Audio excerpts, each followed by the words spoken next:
আল্লাহ না চাইলে তুমি চাইতেও পারবে না। আল্লাহ মনে অস্থিরতা এজন্য তৈরি করেন যেন তুমি দোয়ার মাধ্যমে সেই জিনিসকে হাসিল করো। নিশ্চয়ই আল্লাহ সর্ববিষয়ে সর্বশক্তিমান। আর তারপর যখন সমস্ত উসিলা মূল্যহীন লাগতে শুরু করে, তো বুঝে নিও আল্লাহ পাক নিজেই উসিলা বানাতে চান। আর আমাদের ঈমান আছে যে নিশ্চয়ই আল্লাহ সর্ববিষয়ে সর্বশক্তিমান। হতে পারে এই দেরির পরে তোমার চাওয়াই তোমার নসিব, হতে পারে তোমার কাহিনীর সমাপ্তি কোণেই আছে। দোয়া তোমার চাওয়ার সমস্ত দূরত্বকে দূর করতে পারে। দোয়া যা অসম্ভব সেই কাহিনীকে সম্ভব বানাতে পারে। দোয়া নিরাশা থেকে আশার প্রদীপ জ্বালাতে পারে। যা তোমাকে কষ্ট দেয় প্রতিটা সেই খেয়াল তোমার মন থেকে দূর করতে পারে। নিশ্চয় আমার রব দোয়াগুলোকে শোনেন। তোমার বোঝা না বোঝা, মানা না মানাতে কিছুই হয় না।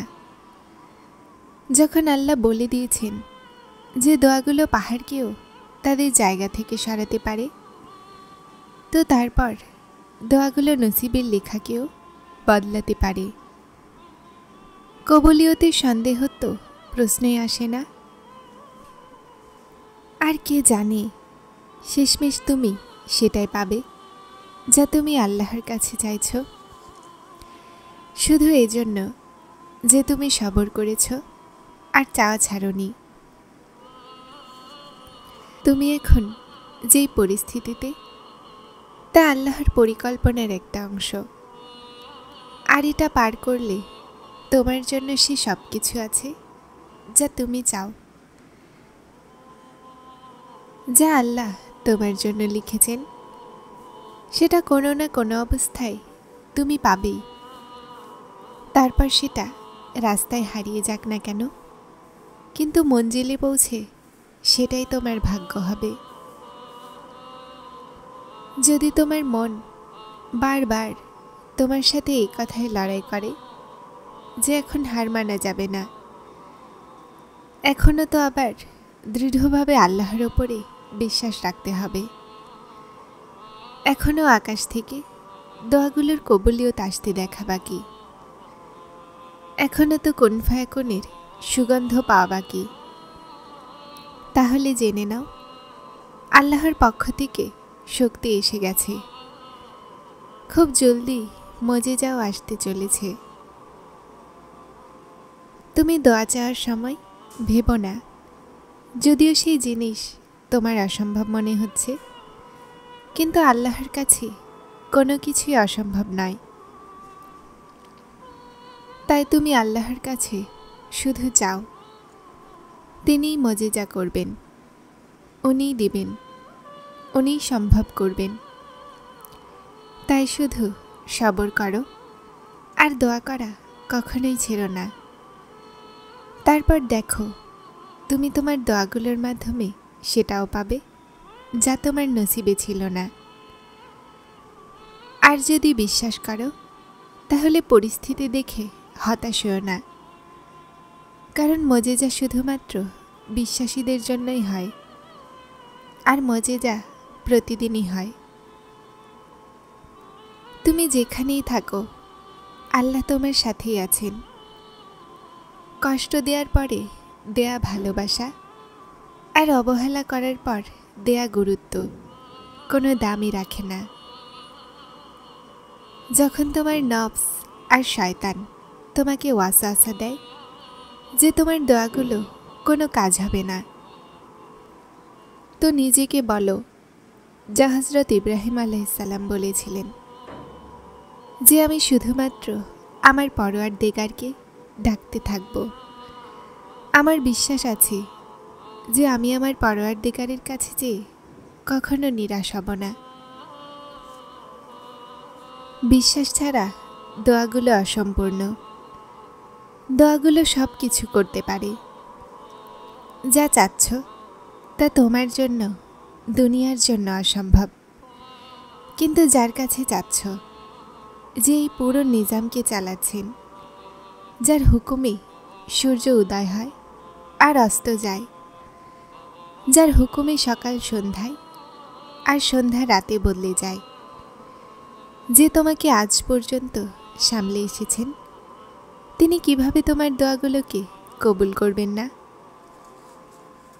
আল্লাহর কাছে যখনই চাও, যেভাবেই চাও, উনি অবশ্যই শোনেন।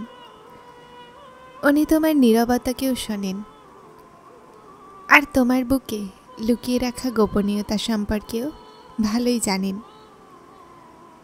শুধু তুমি দৃঢ় বিশ্বাস নিয়ে যাও, তারপর দেখে নিও তোমার দোয়াগুলো আপনা আপনি কবুল হতে দেখতে পাবে। উনি তোমার সেজদায় ফেলা অশ্রুকে মূল্যহীন ছাড়েন না। যখন তোমাকে সেজদার তৌফিক দেন, তো তোমার দোয়ার অপেক্ষা করেন। উনি যিনি তোমাকে সবার চেয়ে বেশি ভালোবাসেন, তিনি কিভাবে তোমাকে কষ্ট পেতে একা ছাড়বেন? এটা শুধুমাত্র পরীক্ষা, যা উনি তার প্রিয় বান্দাদের দেন। এই কঠিন সময়ে তোমার সবর তোমাকে তোমার রবের সাথে মিলিয়ে দেয়। যখন ফল দেওয়ার সময় হয়, তো তিনি তার রহমতের সমস্ত দরজা খুলে দেন। যখন কোন বলে দেয়া হয়, তো আসমানের ফয়সালা তোমার চাওয়ার মোতাবেক লিখে দেন। তারপর সেটাও পাওয়া যায় যা কখনো না পাওয়া ছিল।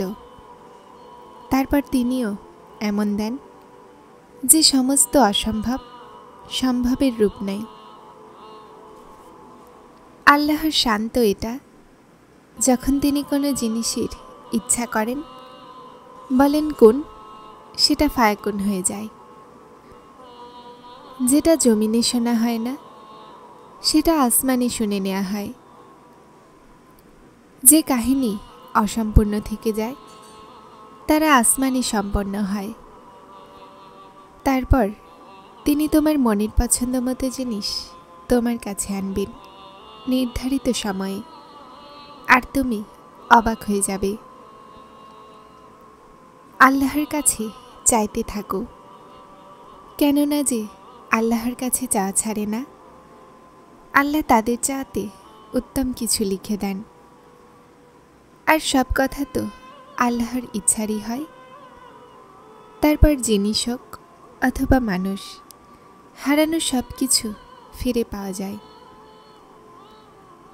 বিশ্বাস রাখো, আল্লাহ যা তোমার জন্য লিখেছেন, সেটা শেষমেশ তোমার সাথেই হবে।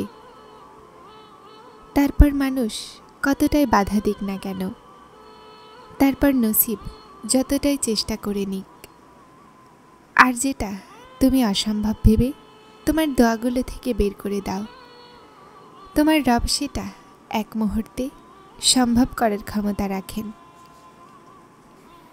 তার গুণের ওপরে কখনোই সন্দেহ করো না। আল্লাহ তাআলা বারবার বলেছেন যে প্রতিটা জিনিসের জন্য আমাকে স্মরণ করো, হোক ছোট অথবা বড়, কেননা তার তোমার চাওয়া পছন্দ। আর একদিন আসবে যখন তুমি তোমার চোখে নিজের সমস্ত দোয়াগুলো কবুল হতে দেখবে। তাহলে দোয়া চাইতে থাকো, কেননা দোয়ার মাধ্যমে সব কিছু বদলাতে পারে। যা তুমি করতে পারো না, তা দোয়াগুলো করতে পারে। তারপর তোমার চোখে সেই জিনিস লাখ অসম্ভবই লাগুক না কেন, দোয়াগুলো কোণের মতো হয়, যা শেষে মজেজা হয়ে তোমার কাছে ফিরে আসে। আল্লাহ বলেছেন, প্রতিটা কষ্টের সাথে রয়েছে স্বস্তি। আল্লাহ এটা তো বলেনি যে সেই স্বস্তি তোমার মনের পছন্দ মতো জিনিসের সুরতে হতে পারে না। আল্লাহ নিজের মর্জি মোতাবেক তোমার নসিব লিখে রেখেছেন, কিন্তু হতে পারে তোমার ভাগ্যের সেই পাতায় আল্লাহ এটাও লিখেছেন, আমারও সেটাই ইচ্ছা যা তোমার। আর তোমাকে এটাকে বলেছে যে যা কেড়ে নেওয়া হয় তা পুনরায় আর ফিরে পাওয়া যায় না। তুমি কি শোনোনি ইউসুফ আলাইহিসসালামের তার পিতার কাছে ফিরিয়ে দেয়া, মুসা আলাইহিসসালামকে তার মায়ের কাছে ফিরিয়ে দেয়া হয়েছিল, হাজেরাকে ইব্রাহিমের কাছে ফিরে আসা, আয়ুব পর্যন্ত তার সন্তানদের ফিরিয়ে দেয়া। আল্লাহ তোমার কাছে সমস্ত জিনিস ফিরিয়ে আনেন, শুধু তিনি সেই জিনিসগুলোকে দূর এজন্য করেন কেননা তুমি সেই জিনিসগুলোকে এতটা ভালোবাসতে শুরু করো যার হকদার শুধুমাত্র আল্লাহ। জীবনে কিছু জিনিস এমন থাকে যা আমাদেরকে আল্লাহর সাথে জুড়ে রাখে, কখনো চাওয়ার সুরতে, কখনো পরীক্ষার সুরতে, অথবা স্মৃতি। যতটা আমাদের কষ্ট হয় ততটাই আল্লাহকে মনে পড়ে। যত অন্তরে কষ্ট বাড়ে তত জলদি আমরা আল্লাহর নিকটবর্তী হই, তার সামনে ঝুঁকে যাই। যদি দোয়া চাইতে সব আশা পূরণ হয়ে যেত তো আল্লাহর সাথে কিভাবে জুড়তে পারতে? সবর আর বিশ্বাসী আছে যা আমাদেরকে আল্লাহর নিকটবর্তী করে। আল্লাহর নিকটে থাকো, সব চাওয়াই পূরণ হয়ে যাবে, কোনো কাহিনী অসম্পূর্ণ থাকবে না। যারা চ্যানেলটিতে নতুন এসেছেন তারা সাবস্ক্রাইব করে হেদায়েতের সাথে থাকুন। আসসালামু আলাইকুম।